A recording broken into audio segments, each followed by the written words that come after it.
ഞങ്ങളെ കല്യാണം കഴിഞ്ഞിട്ട് ഇപ്പോൾ 14 വർഷമായി. ഈ അടുത്തൊരു ദിവസം ഇങ്ങനെ കിടക്കുന്ന സമയത്ത് അവൾ എന്നോട് ചോദിച്ചു, നിങ്ങളോട് എനിക്ക് ഏറ്റവും സ്നേഹം തോന്നാറുള്ളത് എപ്പോഴാണെന്ന് അറിയോ എന്ന് ചോദിച്ചു എന്നോട്. അപ്പം എനിക്കറിയില്ല, എനിക്കത് അറിയണമെന്ന് ആഗ്രഹമുണ്ട്. 14 വർഷമായി എൻ്റെ കൂടെ ജീവിക്കുന്നൊരു പെൺകുട്ടി എന്നോട് ചോദിക്കുകയാണ്, നിങ്ങളോട് എനിക്ക് ഏറ്റവും സ്നേഹം തോന്നുന്ന നിമിഷം ഏതാണെന്നറിയോ? അപ്പോൾ ഞാൻ ചോദിച്ചു, അത് ഏതാണ്, എനിക്ക് കേൾക്കണം എന്ന് പറയും. അപ്പോൾ അവരെന്നോട് പറഞ്ഞെന്താണെന്നറിയോ? അവർ ചെറിയ കുട്ടിയാകുന്നത് മുതലേ ഈ ഉറക്കത്തിൽ ഞെട്ടി ഉണരും, എന്തെങ്കിലുമൊക്കെ കണ്ടിട്ട് ഞെട്ടി ഉണരും. ഇപ്പോഴും ഉണ്ടത്.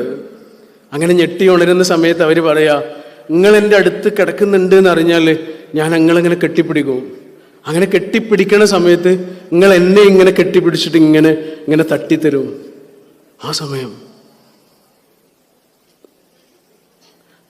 ഞാൻ അവൾക്ക് എന്തൊക്കെ വാങ്ങിക്കൊടുത്തിട്ടുണ്ട്, എവിടെയൊക്കെ കൊണ്ടുപോയിട്ടുണ്ട്, എന്തെല്ലാം സംഗതികൾ അവളെ സന്തോഷിപ്പിക്കാൻ വേണ്ടി ചെയ്തിട്ടുണ്ട്. എടാ, അതൊക്കെ മാഞ്ഞുപോയി. ഒരേ ഒരു സാധനം മാത്രം ബാക്കിയായി, കാരുണ്യം. മനുഷ്യർ തമ്മിൽ കൈമാറുന്നതിൽ എന്തെല്ലാം ഫീലിങ്സ് കൈമാറുന്നുണ്ട് നമ്മൾ.